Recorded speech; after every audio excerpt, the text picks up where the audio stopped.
Hi everyone, how's it going? Right, not so much of an update. Last night I was just sort of tinkering around with getting the linkages sorted for this car. I think I'm going to need to make these a little bit bigger. I've got some longer rods just there, so yeah, I've got some longer ones for the brakes. Because I don't think, I mean, these come as a kit. I bought two kits just to, you know, basically hoping that they would fit, but I've still got I wanted to get some new servo arms anyway, and I needed these little things, so yeah, it was worth it. They were only a fiver each, so yeah, I've not spent too much money on stuff like that. The only thing that I did do that I sort of regret doing was I was hoping to get two rotor starts. Now, when I thought about it, I thought, it was a good idea, but what it is obviously if I put another rotor start like this on that motor there, obviously when you've got your exhaust pipe on, or your header pipe for the exhaust, this side is going to be in the way. So that's I don't want pull starts. These engines are so powerful. Honestly, trying to pull start them is, it's a job in itself. So I was going to go down the rotor start route, but I think it might end up having to do it like that with two different rotor starts, or I might just sort of bite the bullet and buy two pull starts, and I might have to just loosen the glow plugs off. Now, getting back to when I was saying on the chassis, the original chassis that I've sort of mocked up, what it is there's just a couple of things that I weren't happy with. This isn't in the right position. It's got to move back just slightly so that the gears mesh up properly with it. And also, the engines are very, very close together. Now, I'm not the first person that's put two nitro engines in a buggy. There is a couple of videos out there. I come across someone that's put two of these in an EB4. What I noticed was these engines were slightly further apart, and you had a gap in the middle enough to put that bar in that actually stops the chassis from flexing if you go over a jump or something like that. I was looking at the idea of getting a much thicker chassis, to when I make that. But obviously, if I can get the bar in, I won't need to do that, and that saved quite a bit of money as well. Well, what else was there?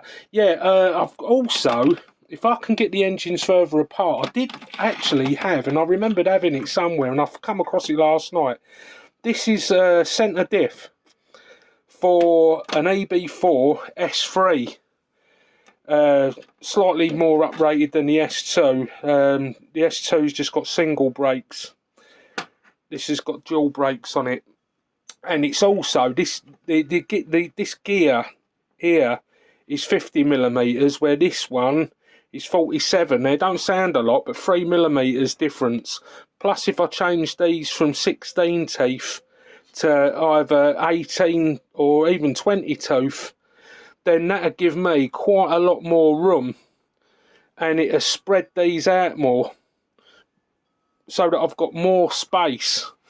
Because at the moment, you can see I've had to move the carburetors to the side because this carburetor at full throttle knocks into this one. Now, on the video that I saw of the EB4 and a couple of other cars that's done it, there's a gap. There's more of a gap. Now, unfortunately, with the Hyper 7 centre diff, these engines are going to stay roughly where they are.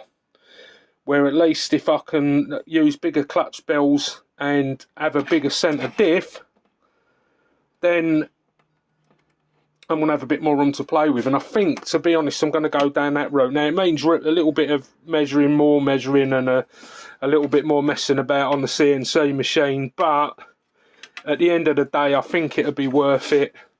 I know it's going to take me a little bit longer. It's no big deal to do this, but I think I should really go down that route. So it won't be 100% EV Hyper 7, sorry, but you know, I think with a larger centre diff, it's going to make a hell of a difference. And I mean, at the end of the day, the car's still going to be a 1/8 scale car with 2 engines in it. Now, there was another thing as well that I noticed. I don't know if you can see that there, but there is a small, just slightly small gap. So the engine mount for these, I'm going to, the actual bottom plate, this plate here, I'm going to have to just file a little bit off, just take a bit off of it so that the engine fits in. The back of the engine, where the rotor start goes, or even if I put a ball start on it, will hit that. These don't actually fit properly on the original Hyper engine mounts.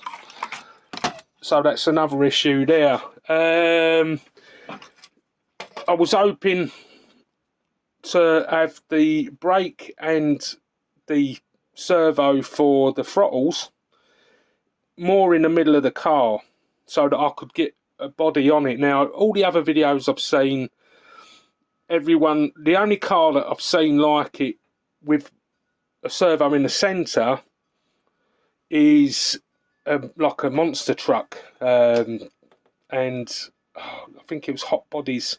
It's a Hot Bodies monster truck with 2 engines in, and it's got like a little servo horn this side, and the centre servo moves that, and it also does the braking as well. But that's not going to be possible in this car. So unfortunately, it looks like I might not be able to put a body on it when it's complete. I'm going to have to mount the servo somewhere about here. Now, on the original Hyper 7, the chassis itself, I've got the original chassis, just one sec. I'm going to put it beside that. So it's not overly wide. So when I do make the original chassis up, sorry, not the original, when I make the chassis up for this, I'm going to have to get some 3mm MDF just to make a mock-up chassis with. Because this is about the biggest bit of scrap metal that I can get, what in width. So I think I'll get a big sheet of MDF so I can make a couple of mock-ups. And what I'll do is I can measure this up, because these ain't in the same position either. That's not exactly square. The bit at the top is actually bigger than the bit at the bottom. So these two line up, but these two are 2mm difference. So that's all going to have to be altered. And what I'll do is like on this, when it comes out, you normally have 2 pieces of plastic that stick out about this far. What I'll do is I will just use that extra piece, and I'll make that out of aluminium, all as one piece on the chassis instead of putting plastic guards on the side. And I'll mount the servo. This servo will get mounted roughly whereabouts it is now. I don't think I'm going to have enough room. Sorry about the focus on this phone. Right, yeah, this one here will be roughly where it is. And then obviously I can get that in. That'll then split those engines apart, give me a little bit more room to play with, and then I can get that bar in the middle as well. So yeah, that's about it so far. Sorry about the focusing on this phone. I'll have to get my GoPro out and do some more filming. But yeah, so like I say, not really an update, because I put a short on last night basically showing that I've been messing about with these anyway. But when I found this when I found the centre diff, and I thought that's a better idea than this one. They're exactly the same size. There's no difference in size, just a little bit wider. So the whole positioning is going to have to change. But it's worth it in the end. I'm just, like I say, I know it's a little bit of rambling on and stuff, but, you know, these are the problems that you come across when you're making things. And anyone's interested in doing a similar type of thing, then at least if they can see what I'm sort of doing, you know, all the videos you see with these twin engine buggies, no one actually gives you any information on details on how to do it. they just put some like nice music in the background while they're sort of racing it up and down in the car park. They just give you a quick glimpse of the actual car itself, and not much in detail on how it was actually made. So this is what I'm going to do. I'm going to show you exactly how I've done it. I'm pretty much sure there's other ways of doing it. Yeah. So, if you're interested in doing something like this yourself, at least then you've got something to sort of go with, rather than what I've had to put up with is just like looking on YouTube and thinking, oh yeah, but how did they do that? Trying to pause the video, trying to see what they've done, and at least with something like this, you can see, can't you? And I can explain exactly what you need to do and how to go about it. And I'll even try and put up measurements for anyone that's interested in things like this, where you put your back and your front gearboxes and wheels and all that. So yeah. Anyway, hopefully I'll have a little bit more to put on the next video. And yeah, happy Easter everyone, and I'll catch you all soon.